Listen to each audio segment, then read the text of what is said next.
before we go down this path, let's backtrack for those who don't probably know about evolutionists and those who don't about survival fitness.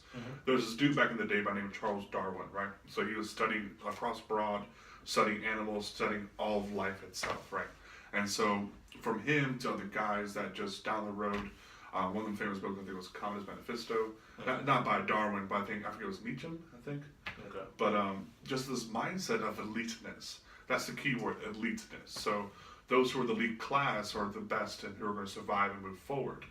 So whether you're considered the slums of life or the Beverly Hills, the best way I can put it, the people of Beverly Hills are considered the ones that survive and who are the power and so forth. I mean, this is not a random thought. I mean, this has been known for years. So when it's coming to lending and borrowing, this is something we see that those who are the survivor of the fittest, those who have survived, those ones who have the lending, the power.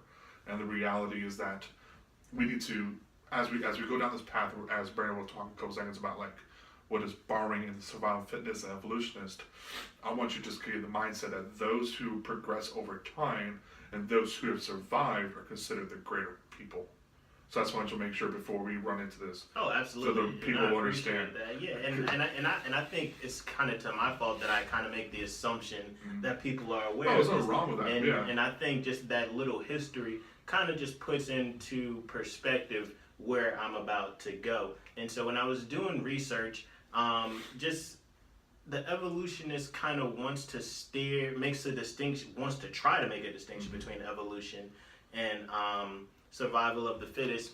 And so just generally evolution refers to the cumulative change in a population through or species through time. Go ahead. Break that down. So just naturally how that happens. So I'll give an example. I think the one that we see is like a bird and its beak.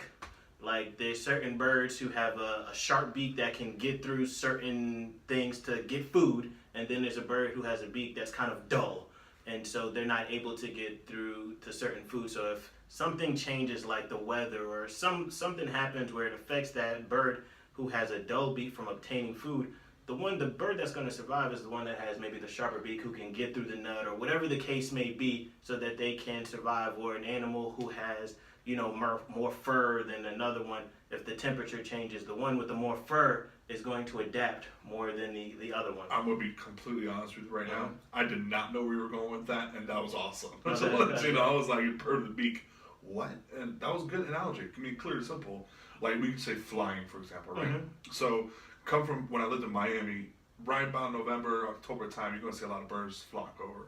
Come from the north because, like you said, they don't have the fur. Yeah. You don't see penguins. Exactly. But they can't fly, but they can survive. So, I mean, that's a good point. So after over time, just conditions, whether it's weather or whatever the change may be, whatever animal that can survive that climate change or whatever it is, that's the one that's going to survive. So it just kind of happens naturally. Now, survival of the fittest kind of refers to the biggest, strongest, or smartest individuals being the winner. And so they want to make that distinction, but yet at the same time, it's saying the same thing. And the reason that they want to make a distinction because it leads to a slippery slope. And the slope that it leads to is what? Social Darwinism. Because I'm bigger, because I'm stronger, I can what? Conquer you, X you out the equation, so thus what? I survive. And I'm the lender. And it's like this has played itself out throughout history, and the example that I give, and this is not someone who didn't advocate it, Hitler.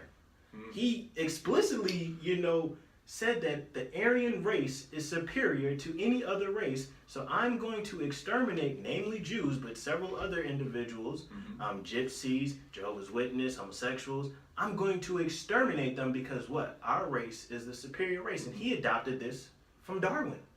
And this wasn't something that he cultivated overnight, too, so you get to understand, like, when you think of the eliteness or the survival of fitness, this is something that's kind of cultivated or created in you. And so I was reading a book, not trying to name drop or trying to promote, but the book by Ernst Lutzer, Hitler's Cross. And it was talking about how he used Christianity against Christianity to make his German church the real elite church Christianity, and then you have the survivalness of how he did it, and trying to make it elite. And I mean, there was a point where I remember I almost cried reading the book where he took down crosses from the church and put up swastikas, and I was just like, bruh. But at the same time, this was something he was trying to teach the entirety of the German country. If you were down with it, dude, you burned. You were gone.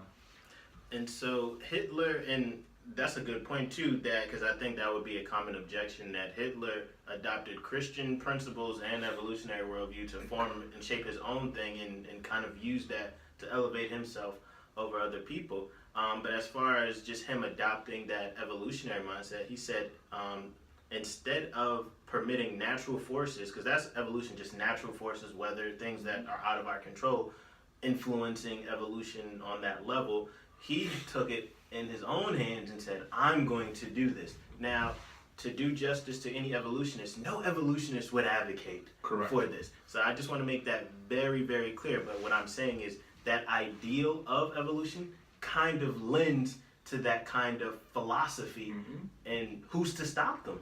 We've seen it happen. We've seen it happen with Nazi Germany. We've seen it happen here in America. I mean, you can name your country, you can name just your country, name your people group, name your race, name your nation. I mean, like, it's within us. Yeah. To some extent. To not want to be the person who's borrowed or not be in debt, but to be the one who is powerful, the one who is lending people money. Excuse me. No, and so that is the point that I try to make. And so, not that I want to just make this blanket statement as conquering being wrong, because I understand how it just fits in human history and how most of humanity has operated that way. Yet the point that I'm making is this idea of ownership is the driving force for that, but we have to unpack what ownership really means. Go ahead. Yeah, and for those who are listening or watching, I do want to make clear that even though we are having dialogue about this and we're talking about how things happened, I don't think none of us are advocates for this process of eliteness. So, so for example, I work in sales at a company. I can't say it because I don't want to get in trouble. Anyways, but the process, like, there is drilled into you this eliteness that you need to be in your sales. And there's moments within myself where I'm like, bro, I can make 4 or 5K like it's nothing, but the reality going home is like dirt, like crap. Just because this eliteness process, you don't want to ask, like, they feed into you. You don't want to be asking people for money. You don't want to be asking people for favors. You want to be the person who has everything under control. And so this eliteness mentality is drilled into people to be the lender. Yeah. And it's throughout history. And even to today, like you said, in America, we have this. Yeah, and so I simply pose the question, by simply taking something by force, does that truly qualify as ownership? Because you got a phone, I take that from you. Is it mine? Nah. It's not mine. But we look at all of human history, someone takes a piece of land, now it's theirs. You've essentially stolen